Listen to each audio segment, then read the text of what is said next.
Welcome to the Savvy Shopkeeper Retail Podcast. I'm your host, Kathy Cruz. Just like you, I'm an independent retail business owner. I love the home decor and gift boutique I co-own with my sister, but I don't want it to consume me or my life. Join me each week as I share lessons learned, helpful tips, and valuable information for your retail business and life. Whether you're buying your products or making your products, whether you're a $25K business or a $2.5 million business, I'm on a mission to help indie retailers work less, profit more, and grow. Let's get started on today's episode. Welcome to episode 121 of the Savvy Shopkeeper Retail Podcast. How retailers can deal with haters. I'm your host, Kathy Cruz. My intention for this episode is to talk about why people who comment about your business may bother you and how to change this. First, I want to start off with a shopkeeper shout out. This episode was inspired by Anna, the owner of Anna & Co. or Anna & Company. Anna won 3 coaching calls with me after she entered my 100K podcast download giveaway. Anna is also a Master Shopkeepers member. So on my first call with Anna, I was really impressed. I won't go into detail right now, but Anna is doing what most shopkeepers would be afraid to do. She runs her business on her terms, and it's pretty incredible. I might do a podcast on this alone, so I'll save the details. But once we started our conversation on that first call, Anna told me that she'd love to hear a podcast on the topic of online haters, or really haters in general. People that make comments about our businesses. Sometimes those comments bother us. And in particular, she wanted to know how to deal with this. Anna asked, why do people feel the need to comment on our business or how we run our businesses? And then the second part to her question was, and why do we care? When Anna asked this, I realized I haven't covered this topic on the podcast. At least I don't think I have. I also realized that this topic, worrying about what others think, actually surfaces fairly often in our group memberships. This episode won't be about tactics in terms of what you actually do with like social media comments. Do you delete? Do you block? Do you block and report? Do you mark spam? All that stuff. There are so many articles online that give you a strategy or suggestions for handling this. Everyone seems to handle this differently, and maybe there are social media experts who can guide you better on this than me. But I do want to talk to you about the mindset that kicks in when people make comments about your business, and in particular, how you react to these comments or how your brain reacts to these comments. Whether it's someone in person who judges your business or someone online who's trolling and hating on you, it's your thinking that will determine your reaction. So I want you to think about one thing that you are really confident about in your business, like 100%, no matter what anyone says, you know this to be true and you would just laugh if anyone commented otherwise. For example, if someone tells you you're an awful human being with no integrity, you wouldn't think twice about this. Your reaction would probably be like almost nothing. You wouldn't be mad, and it would be easy for you to shrug this off or maybe even laugh at it because you know that this is not the type of human being you are.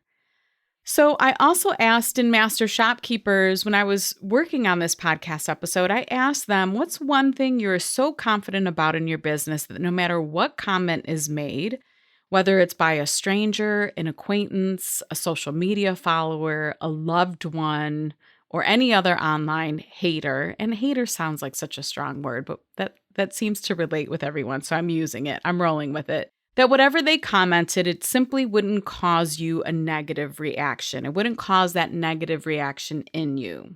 And these were some of the things that Master Shopkeepers said. And I want to share these because I'm going to share the complete opposite next. And I think it's really important for us to focus on what are those things that we feel super confident about and really strong about that no matter what anyone says, it doesn't bother us. So someone said customer service. I know without a doubt we have the best customer service.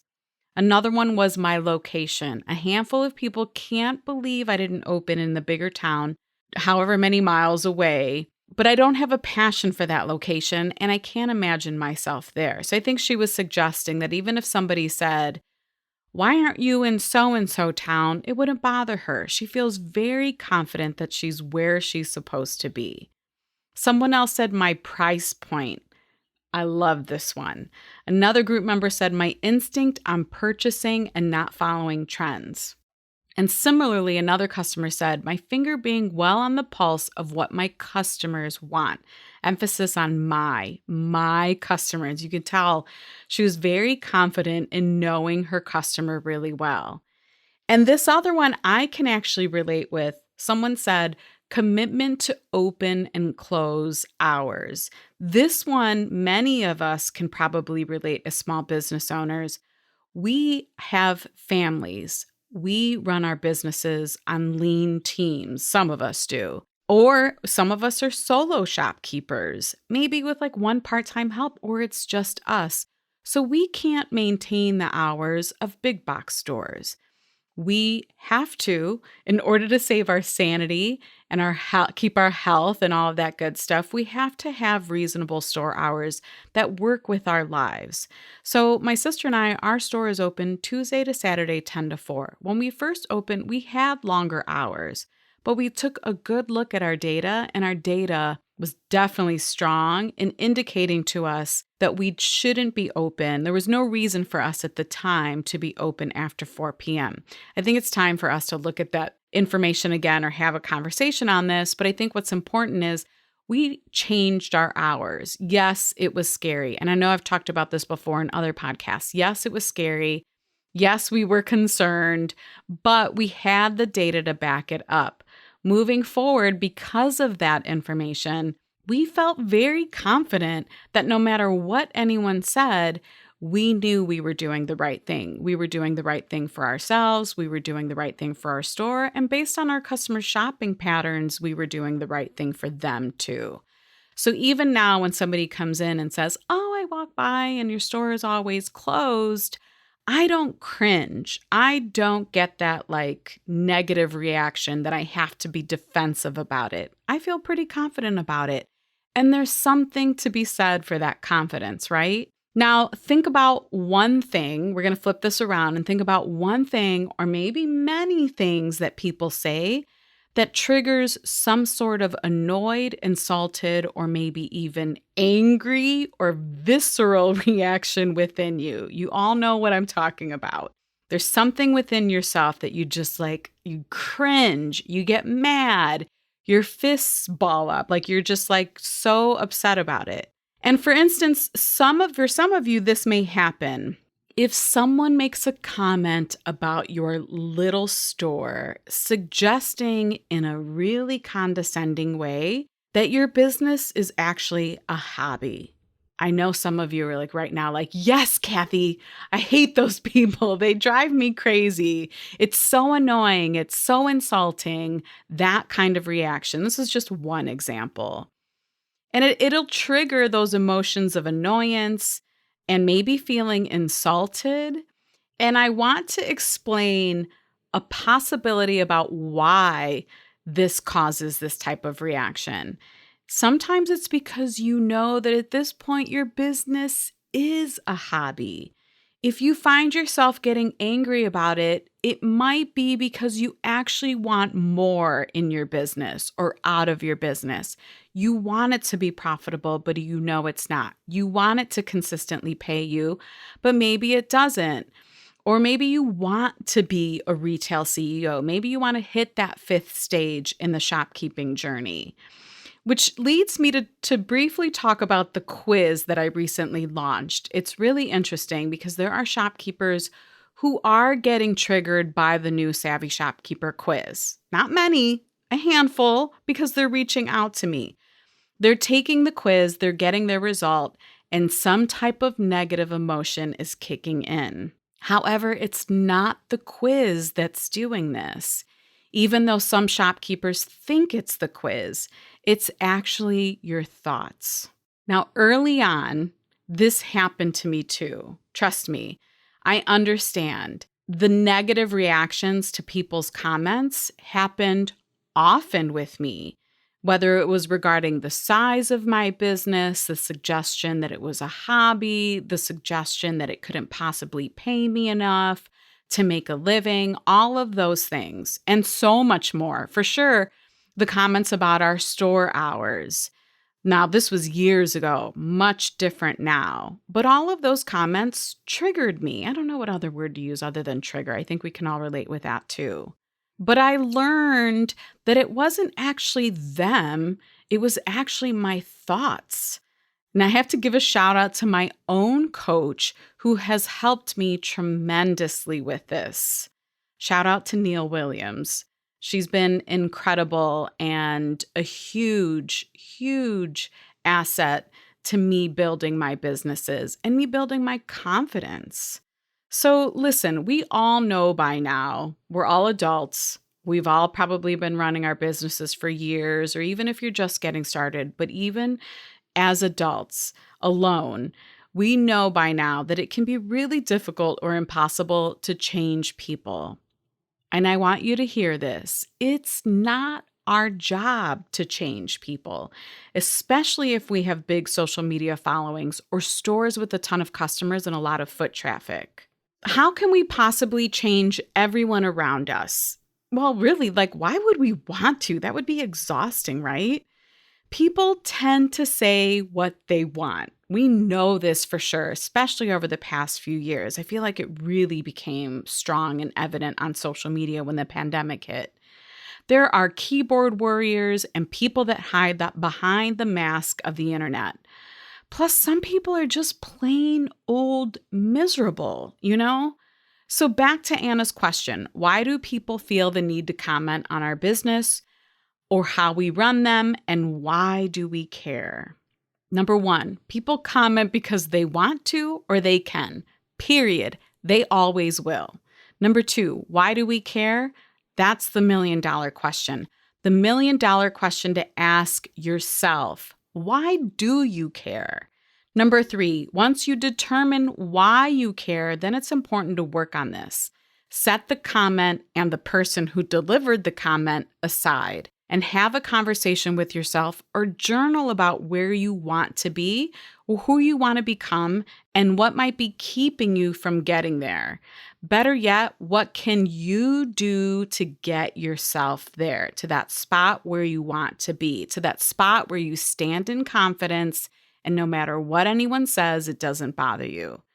Now, I want to add a couple disclaimers here. This doesn't include defamation or derogatory, inappropriate behavior on social media. That's not what I'm talking about. I'm referring to the everyday comments where we might hear or read that don't necessarily damage our businesses or our reputation, but may annoy the heck out of us and I'm doing this in quotations, hurt our feelings. I hope this makes sense. There's a big difference here, and I want to acknowledge that.